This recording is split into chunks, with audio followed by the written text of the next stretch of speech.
உன் கதைக்கு ஏன் இந்த ஹீரோ செட் ஆக மாட்டாருன்னு சொல்ற? சச்சா, செட் ஆக மாட்டாரெலாம் சொல்ல, கதையை புரிஞ்சுக்கிட்டு அதுக்குள்ளே வரமாட்டேங்கிறாருன்னு சொல்கிறேன். அதான். ஃபர்ஸ்ட் படம் பண்ற எல்லா டைரக்டர்ஸ்க்குமே இந்த பிரச்சனை இருக்கும்ல. அப்புறம் என்ன, நீ தான் அதை பேலன்ஸ் பண்ணணும். பெரிய சான்ஸ், யோசிச்சு முடிவெடு.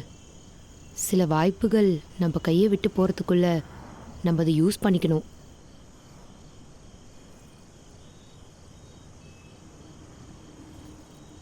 நாம் கல்யாணம் பண்ணிக்கலாமா?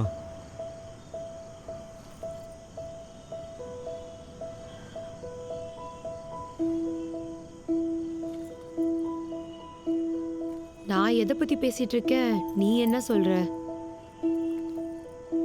நீ தானே சொன்ன சில வாய்ப்புகள் நம்ம கையை விட்டு போகிறதுக்குள்ள அதை யூஸ் பண்ணிக்கணும்னு. நீ ஃபர்ஸ்ட் ஊருக்கு போ, படம் பண்ணு. ம், இது செட் ஆகாதுங்கிறது தான் வேற மாதிரி சொல்கிறியா? வாட்ஸ்அப்பில் சேட் பண்ணுற மாதிரி ஈஸியான விஷயம் இல்லை கல்யாணம்.